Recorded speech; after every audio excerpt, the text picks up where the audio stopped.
नमस्कार दर्शक बंधु प्रजन्म संडे लिटरेचर को आपण मन को स्वागत करुछि मु मधुस्मिता।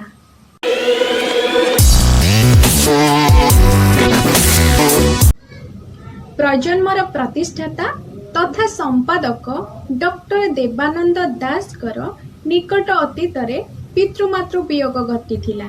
तेणु एही कार्यक्रम किछि दिन पई बातिल थिला।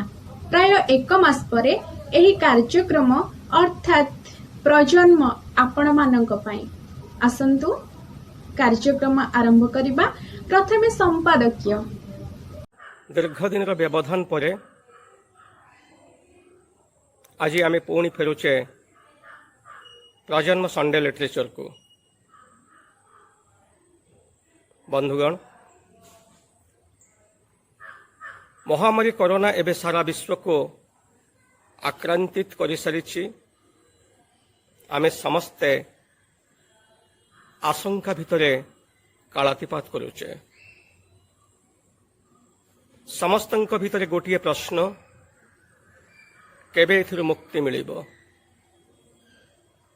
मु भी गोटे साधारण मनीष भावरे मुक्तिर बाट खोजु खोजु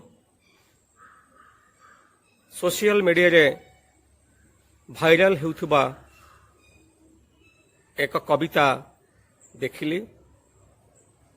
एवं आजिर संपादकीय पृष्ठारे से कविताटी को स्थानित करिबा पई मु इच्छा प्रकाश करुचे। आसंतु आज संपादकीय पृष्ठारे से कविताटी को देखिबा। आम सरकार जो लॉकडाउन नियम पालन करें केते मानुचे आ गाँ गंडार केते प्रभाव पड़ुची मु जेतिकिटा देखुची सेतिकिटा ही कहूची। मो गाँ सभ्यता एते बढ़िया लो कहिबाकू लागे लाज। लॉकडाउन रे मो गाँर लोक करंती बड़ मौज। हर्षता मशारे दिन बीतंती लो 5-25 मेल। दिन राति बसी दान मझिटारे खेलती ताश खेल। समय व्यवधान दूरत्व रखती दोकान दुआरे बसी। पुलिस आसिले सरू गली देखी दौड़ी जाती खसी। बाहादुरी कथा कहती आसिलो कांधे बाहस्कट मारी। दौड़ी गली मु एई गली बाटे न पारिले मते धरी। बंध फेर मुंड स्कूल दुआरे भोजी भातर आसर। चिकेन साथी रे नाली पानी बाड़ कथा तो 10,000। गंजड़ भाई को चिलु मोटणा लो संज को मेल न हुए। गंजड़ भाई को चिलु मोटणा लो संज को मेल न हुए। आखि नाली नाली करी कुहंती लो मोदी सरकार किए। गाँ युव गोष्ठी देश भविष्यत तांकु बा कहिबो किए। 4टा बाजिले खेल पड़ियारे नीति जातरा हुए। एई मोर गाँ देशी मद बन्या अदिने जाउछि बही। गोटिए गिलास पेटरे पशिले कोरोनार चिंता नाही। बेल बुड़ी जेबे संज होई जाए हुई दुकान खोला। बरा बाईगणी अंडा चपरे भरी होई थाए डाला। देश अर्थनीति भुसुड़ी जाए लो ताकू नाही कार चिंता।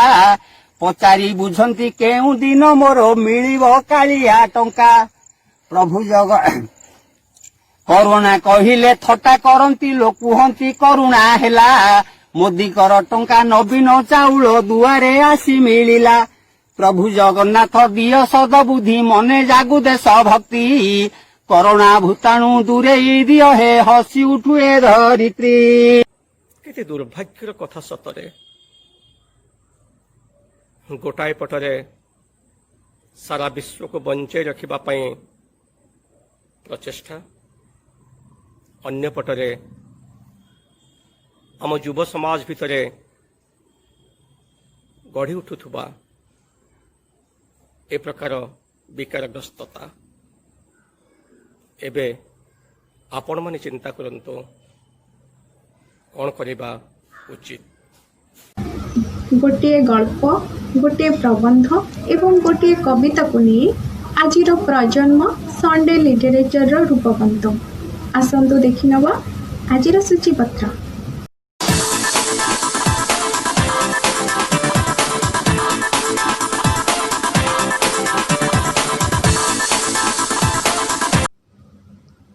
श्रावण तो सरी जाइछि, मात्र तार छिटा रही जाइछि। ए माटी ଆକାଶ, ଗଛ, ପତ୍ର ଓ ତନୁ ମନରେ ଛିଟା ତ କିଛି କିଛି ରହିଯାଇଛି ନା। ଆସନ୍ତୁ ଏକ ସୁନ୍ଦର କବିତା ଶୁଣିବା ଡକ୍ଟର ମିଲନ କୁମାର ମହାନ୍ତିଙ୍କ କଣ୍ଠରୁ। କବିତାର ଶୀର୍ଷକ ଶ୍ରାବଣ ଓ ଶାନ୍ତି ନିକେତନ। ନମସ୍କାର, ମୋ କବିତାର ଶୀର୍ଷକ ଶ୍ରାବଣ ଓ ଶାନ୍ତି ନିକେତନ।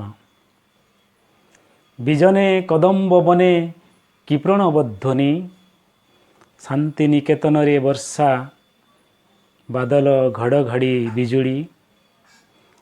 ଗାଁ ବଣ ବୁଦାମାଳେ ନୂଆ ଛତୁ କଢ଼ି ଅବା ନୂଆ କରି ବର୍ଷାରେ ଗାଧୋଉଥିବା ଉଇ ହୁଙ୍କା ପରି ସେଦିନ ଶ୍ରୀସଦନ ଶ୍ୟାମଳୀ ପୁରବୀ ବର୍ଷାରେ ଜଡ଼ସଡ଼ ଅଷାଢ଼ ବତୁରି ବତୁରି। ଝର୍କା କଡ଼ର ଗୋଲାପ କଢ଼ି ଦେଖିବି ବୋଲି କାଚ ଝର୍କା ଖୋଲିଦେଲି।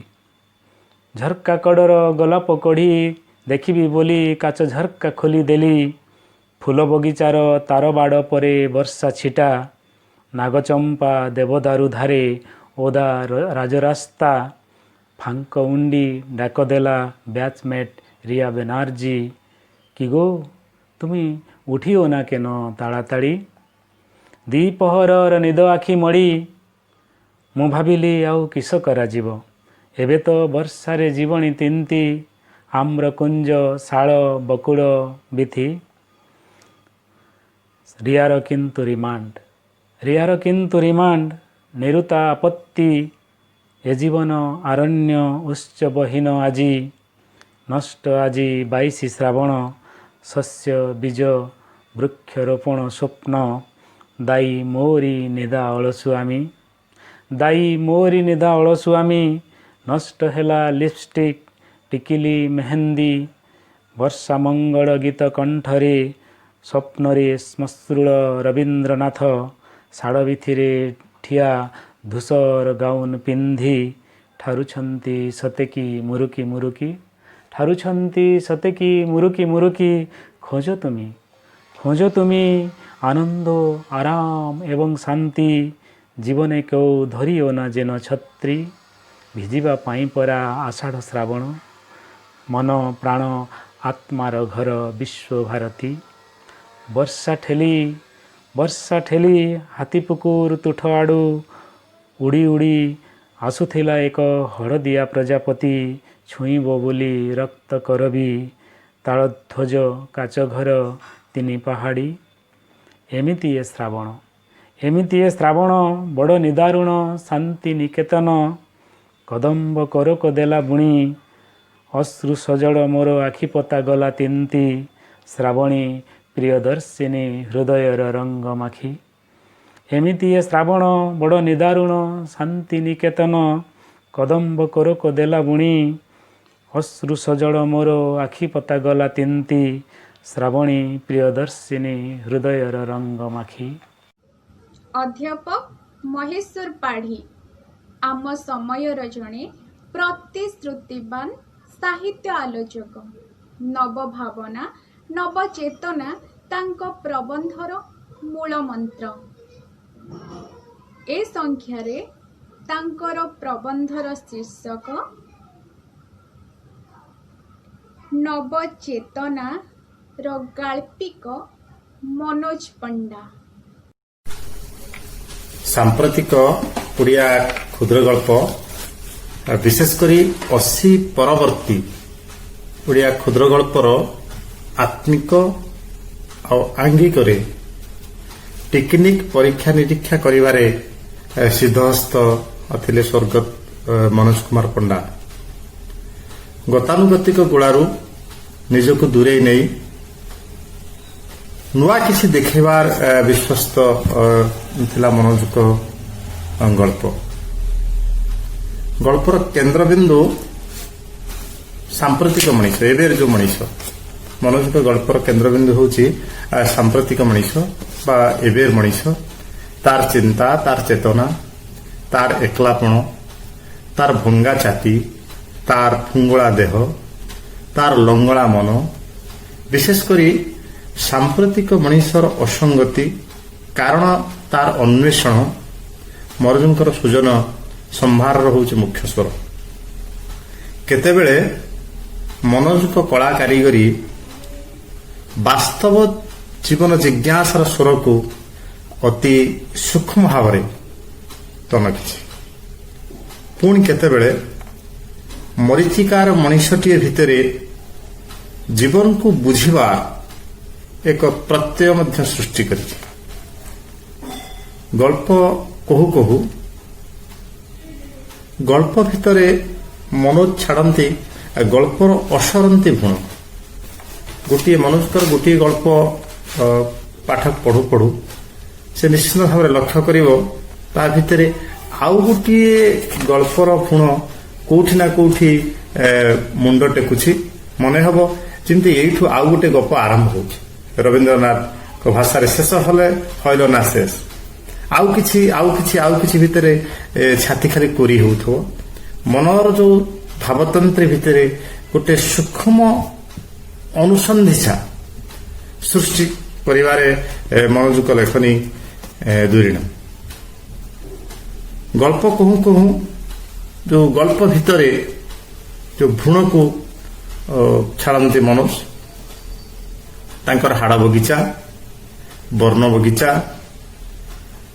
ମାୟା ବଗିଚାରେ ସ୍ଥାନିତ ଗଳ୍ପଗୁଡ଼ିକୁ ପାଠ କଲେ ଗଳ୍ପ ଭିତରେ ଆଉ ଗୋଟେ ଦିଗ ଆମେ ଦେଖିବା ଯେ ଗୋଟେ କବିତାର ଅନ୍ତରୀଣ ପ୍ରବାହ। ମନେ ହେବ ପାଠକକୁ ଏ ଗପ ପଢୁନାହିଁ, ସତେ ଯେମିତି ଗୋଟେ କାବ୍ୟିକ ସତ୍ତା, ଗୋଟିଏ ନୂଆ ଶବ୍ଦ, ଗୋଟିଏ ତନୁମନଙ୍କୁ ପାଠକୀୟ ଭାବବୋଧକୁ ମନୋଜଙ୍କ ଗଳ୍ପ ବାନ୍ଧି ପକାଏ। ମୋର ତ ମନେ ହୁଏ ମନୋଜଙ୍କ ଗଳ୍ପ ପଢିଲେ ଚିତ୍ତଭୂମି ଚିତ୍ରିତ ହୁଏ ଚିନ୍ମୟ ଚଟୁଳତାରେ। ତାଙ୍କ କବିତା, ତାଙ୍କ ଗପ ନୁହେଁ, ସତେ ଯେମିତି ଗୋଟେ କବିତା, ଗୋଟେ ଝରଣାର ରମ୍ୟ ନମନୀୟତାର ଚିତ୍ର ତାଙ୍କ ଗଳ୍ପ ଭିତରେ ମିଳେ। ଆହୁରି କଣ ମିଳେ ନା, ମନୋଜଙ୍କର ଆଉ ଗୋଟେ ବିଶେଷତ୍ୱ ହେଉଛି ସ୍ୱପ୍ନ ଓ ସ୍ୱପ୍ନଭଙ୍ଗର କରୁଣ ଦସ୍ତାବିଜ। ସାମ୍ପ୍ରତିକ ଗାଳ୍ପିକଙ୍କ ଠାରୁ ମନୋଜ ଏଇ କ୍ଷେତ୍ରରେ ମନୋଜ ଦିପାତରେ ଆଗରେ ନିଶ୍ଚୟ। ଯେ ଗୋଟେ କରୁଣ ଦସ୍ତାବିଜ, ଗୋଟେ ମୋହ, ଗୋଟେ ମଣିଷ, ଗୋଟେ ସାମ୍ପ୍ରତିକ ମଣିଷ ଯୋଉ କଂକ୍ରିଟ ଜଙ୍ଗଲ ଭିତରେ ଜିଉଥିବା ମଣିଷ ଅନେକ ସ୍ୱପ୍ନ ଦେଖେ, କିନ୍ତୁ ସ୍ୱପ୍ନ ଗୁଡ଼ିକ ଯେ କେତେ ଅଳିକ, କେତେ ଭଙ୍ଗୁର, ତାହା ଅତି ସୂକ୍ଷ୍ମାତି ସୂକ୍ଷ୍ମ ଭାବରେ ମନୋଜ ଆମକୁ ଦର୍ଶାନ୍ତି। ରକ୍ତ ମାଂସ ଦେହର ମଣିଷ ନୁହେଁ, ବରଂ ମନୋଜଙ୍କ ଲେଖନୀ ଅତି ସୂକ୍ଷ୍ମ ଭାବରେ ମଣିଷର ଅନ୍ତମନକୁ ଏବଂ ତାର ଔଦ୍ଧତ୍ୟକୁ ଚିତ୍ରବହୁଳ ଓ ଧ୍ୱନିମୁଖର ଭାଷାରେ ତନଖିଛି। ଏଟା ନିଶ୍ଚିତ ଭାବରେ ସ୍ୱୀକାର କରିବାକୁ ହୁଏ। ଆଉ ସବୁଠୁ ବଡ଼ ବିଶେଷତ୍ୱ ହେଉଛି ମନୋଜଙ୍କ ଗଳ୍ପର ଥିମ୍ ଅପେକ୍ଷା ତାର ଯୋଉ ଟେକ୍ନିକର ପ୍ରୟୋଗ। ଏ ଯୋଉ ମନୋଜଙ୍କ ଗଳ୍ପର ଥିମ୍ ଅପେକ୍ଷା ଟେକ୍ନିକର ଚତୁରପଣ ମନୋଜଙ୍କ ଗଳ୍ପ ଗୁଡ଼ିକୁ ବାରି ହୁଏ। ମନୋଜ ପଣ୍ଡାଙ୍କର ଅକାଳ ବିୟୋଗ ସାମ୍ପ୍ରତିକ ଓଡ଼ିଆ କ୍ଷୁଦ୍ର ଗଳ୍ପ ପ୍ରତି ଅପୂରଣୀୟ କ୍ଷତି ନିଶ୍ଚୟ। ଏହି ନବଚେତନାର ଗାଳ୍ପିକ, ମୁଁ ତାଙ୍କୁ ମୋ ଭାଷାରେ କହେ ସେ ହେଉଛନ୍ତି ନବଚେତନାର ଗାଳ୍ପିକ। ଆଜି ଆମ ଗାଁରେ ନାହାନ୍ତି ସତ,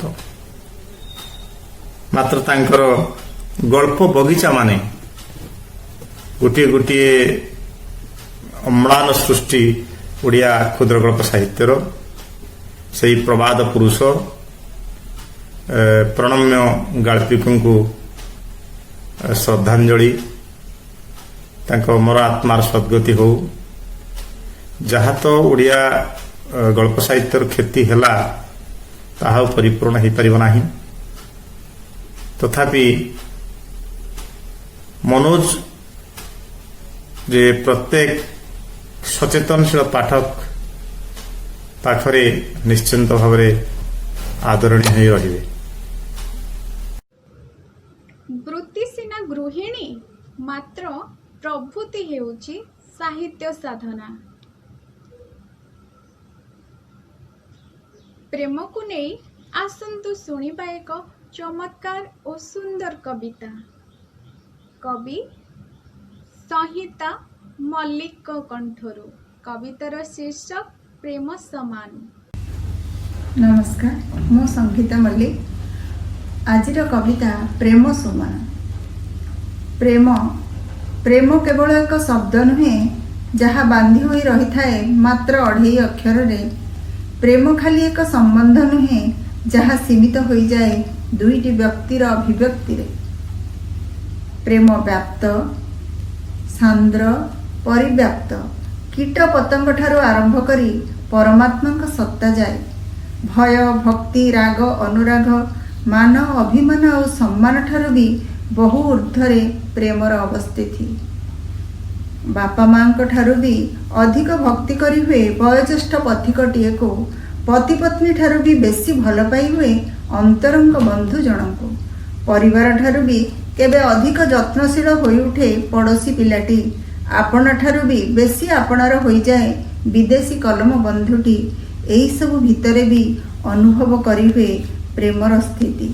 ଏହିସବୁ ଭିତରେ ବି ଅନୁଭବ କରିହୁଏ ପ୍ରେମର ସ୍ଥିତି।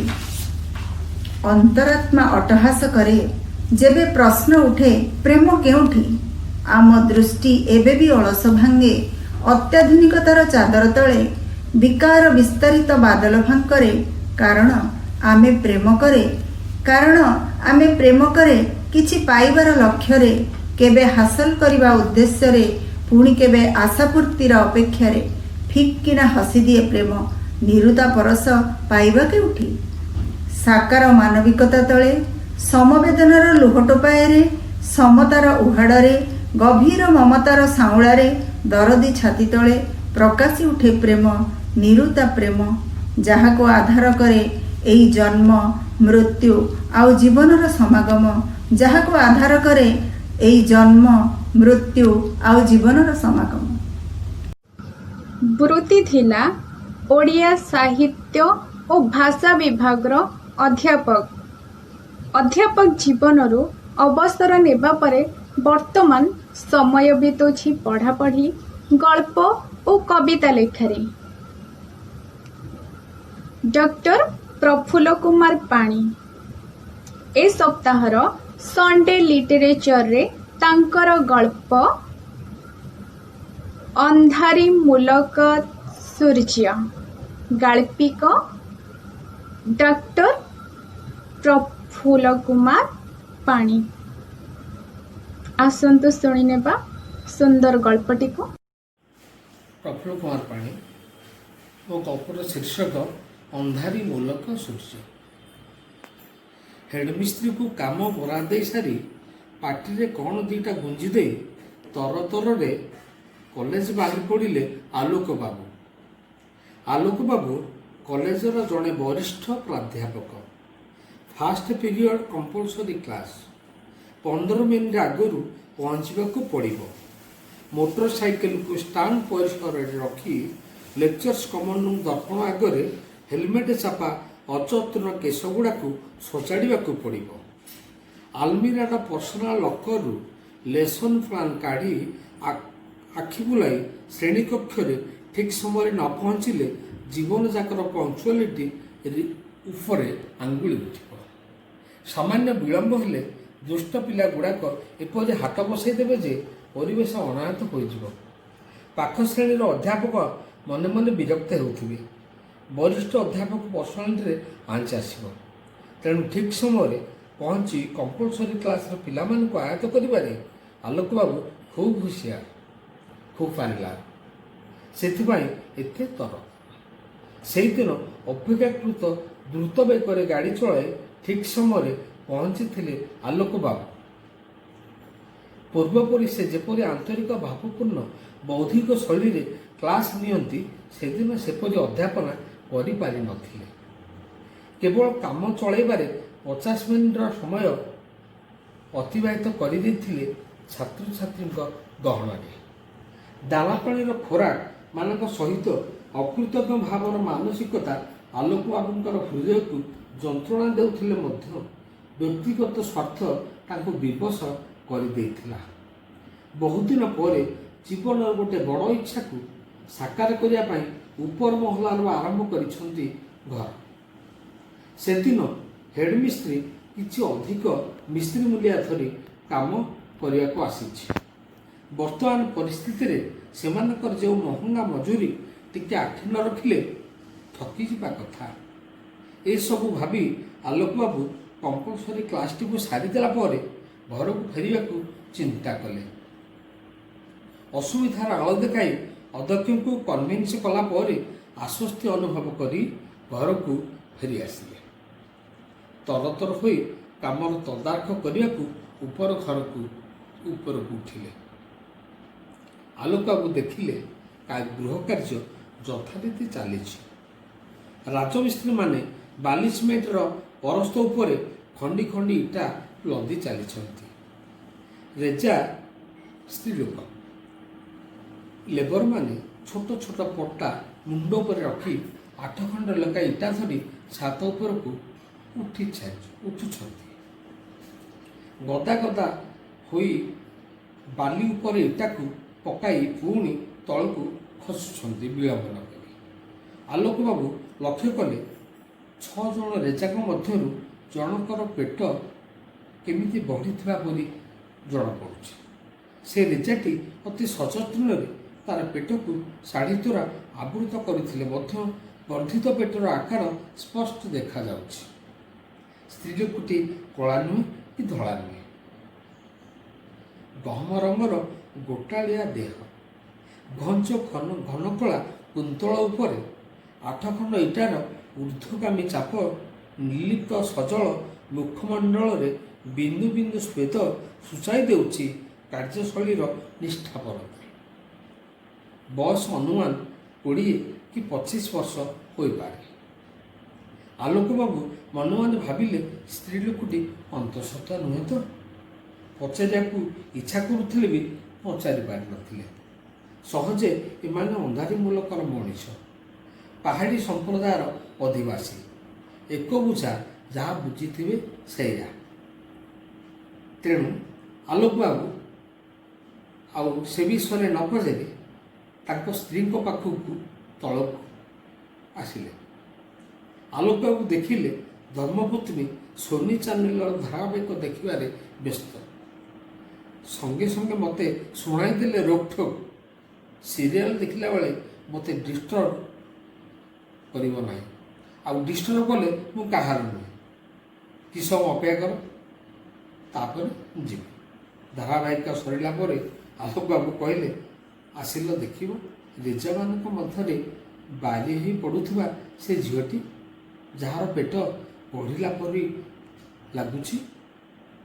ସେ ଅନ୍ତଃସତ୍ତ୍ୱା କି କ'ଣ ଟିକେ ପଚାରି ବୁଝିଲ, ତାକୁ ଡାକିଲ ଟିକେ। ଆଲୋକ ବାବୁଙ୍କ କଥାରେ ତାଙ୍କ ଧର୍ମପତ୍ନୀ ସେ ଝିଅଟି ପାଖକୁ ଆସିବା ପାଇଁ କହିଲେ। ତାଠାରୁ ଜାଣିଲେ ସେ 6 ମାସର ଗର୍ଭବତୀ। ଆଲୋକ ଓ ତାଙ୍କ ଧର୍ମପତ୍ନୀଙ୍କ ଭିତରେ ଏକ ଭାବାନ୍ତର ସୃଷ୍ଟି ହେଲା। ମଣିଷ ପଣିଆର ଏକ ପୌଷ୍ଟିକ ଭାବନା ଉଭୟଙ୍କ ମାନବିକତାକୁ ଦୋହଲାଇଥିଲା। ମନରୁ ଓହ୍ଲାଇଗଲା ରୀତିମତ କାମ ଆଦାୟ କରିବାର ଷୋଳପଣ ଇଚ୍ଛା। ଆଲୋକ ବାବୁ ତାଙ୍କ ବାଡ଼ି ଭିତରେ ଥିବା ଗୋଟିଏ ଆମ୍ବ ଗଛର ଛାଇ ତଳକୁ ଆସିବା ପାଇଁ ସେ ଅନ୍ତଃସତ୍ତ୍ୱା ଝିଅଟିକୁ ଇଙ୍ଗିତ ଦେଲେ। ସେ ଆସିବା ପାଇଁ ଥ ମମ ହେଉଥିଲା। ଭାବିଚିନ୍ତି ଆସିଲା। ଆଲୋକ ପଚାରିଲେ, ଝିଅ ତମର ନାଁ କ'ଣ? ଉତ୍ତର, ସାବେରୀ। ତୁମେ ଏଇ ଅବସ୍ଥାରେ କାମ କରିକି ଆସୁଛ, ପୁଣି ମୁଣ୍ଡରେ ଇଟା ଧରି ଉପରକୁ ଉଠୁଛ, ତମର କିଛି ଅସୁବିଧା ହେବନି? ତମକୁ କିଛି ଅସୁବିଧା ଲାଗୁନି? ସାବେରୀ କହିଲା, ଆମର କିଛି ଅସୁବିଧା ହେବ ନାହିଁ ବାବୁ। ବସି ରହିଲେ ଆମକୁ ଖରାପ ଲାଗିବ। ଘରେ ମୁଁ ଯେଉଁ 2 ବର୍ଷର ଝିଅକୁ ଛାଡ଼ିକରି ଆସିଛି, ମୁଁ ତାକୁ ବିଲରେ ଜନ୍ମ ଦେଇଥିଲି ତଳି ମାରୁଥିଲା ବେଳେ। ଆଲୋକ କହିଲେ, ଠିକ୍ ଅଛି, ତୁମେ 8 ଖଣ୍ଡ ଇଟା ନ ନେଇ ଏବେ 4 ଖଣ୍ଡ ଇଟା ମୁଣ୍ଡରେ ନିଅ, ଟିକେ କୋହଳ ଲାଗିବ। ସାବେରୀ ହସିଲା, କହିଲା, ନାହିଁ ବାବୁ, ନାହିଁ ବାବୁ, ଆମେ ଅନ୍ୟାୟ କରିବୁ ନାହିଁ। ହକ୍ ପଇସା ନେଉଛୁ, ହକ୍ କାମ କରିବୁ। ଆମେ ଠକିବା ଜାଣିବୁ। ଖଟିବୁ ଖାଇବୁ। ବଣ ଜଙ୍ଗଲର ଲୋକ ଆମେ। କାମରେ ଠକିଲେ ବଣ ଦେବତା ଆମକୁ ରାଗିବ।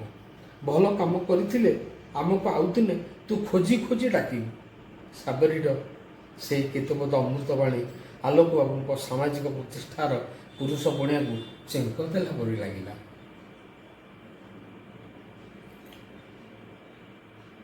ଦୀର୍ଘ ଦିନର ଅହଙ୍କାର ପ୍ରବୃତ୍ତିରୁ ଓହ୍ଲାଇବା ପାଇଁ ଆଲୋକକୁ ମୁହୂର୍ତ୍ତେ ଲାଗିଲା ନାହିଁ। ଭାବି ହେଲେ ମୁଁ ସେଇ ଆଲୋକ ବାବୁ ଯିଏ ମୋଟା ଅଙ୍କର ଦରମା ପାଉଥିବା ସମାଜର ଜଣେ ପ୍ରତିଷ୍ଠିତ ଶିକ୍ଷାଜୀବୀ। ମୁଁ କେତେ ସଚେତନ, ମୁଁ କେତେ ସମର୍ପିତ, ମୁଁ କେତେ କୃତଜ୍ଞ ମୋର ଅଧ୍ୟାପନା ବୃତ୍ତି ପାଇଁ। ଆମେ ଶିକ୍ଷିତ ସମାଜର ବିକଶିତ ମଣିଷ। ଆମ କର୍ତ୍ତବ୍ୟ ପାଇଁ ଆମେ କେତେ ସଚେତନ, କେତେ ଉତ୍ତରଦାୟୀ ଆମେ। ସାବେରୀ ଆଉ ମଠ ନ କରି ଚାଲିଗଲା ତା କାମ ଉପରକୁ। ଗଛ ଛାଇ ତଳେ ସ୍ଥାଣୁ କରି ଛିଡ଼ା ହୋଇ ଆଲୋକ ବାବୁ ଅପରାଧୀଟିଏ ପରି ଠିଆ ହୋଇଥିଲେ। ଭାବୁଥିଲେ ଆମେ ସବୁ ସଭ୍ୟ ସମାଜର ଆଲୋକର ପାଣି ପବନ ଖାଇ ବଢ଼ୁଥିବା ଅନ୍ଧ ମଣିଷ। ଆଉ ସାବେରୀ, ଏଇ ସାବେରୀମାନେ ବଣମୂଲକ ଅନ୍ଧାର ରାଜ୍ୟର ଉଦିତ ସୂର୍ଯ୍ୟ। ହଁ, ଏଇ ସାବେରୀମାନେ ବଣମୂଲକ ଅନ୍ଧାର ରାଜ୍ୟର ଉଦିତ ସୂର୍ଯ୍ୟ। ଆଉ ଆମେ ସମାଜର ଆଲୋକର ପାଣି ପବନରେ ବଢ଼ୁଥିବା ଅନ୍ଧ ମଣିଷ। ଦର୍ଶକ ବନ୍ଧୁ, ଆଜିର କାର୍ଯ୍ୟକ୍ରମଟିକୁ ଏଇଠି ରଖିବା, କିନ୍ତୁ ତା ପୂର୍ବରୁ ଗୋଟେ କଥା କହିବା ପାଇଁ ଚାହିଁବି କି ଭିଡ଼ିଓକୁ ଆପଣ ଶେଷ ପର୍ଯ୍ୟନ୍ତ ଦେଖିଥିବାରୁ ଧନ୍ୟବାଦ ଏବଂ ଆପଣଙ୍କ ମତାମତର ଅପେକ୍ଷାରେ ମୁଁ। ଆଉ ହଁ, ଚ୍ୟାନେଲଟିକୁ ସବସ୍କ୍ରାଇବ୍ କରିବା ପାଇଁ ଆଦୌ ବି ଭୁଲିବେନି। ଧନ୍ୟବାଦ, ନମସ୍କାର।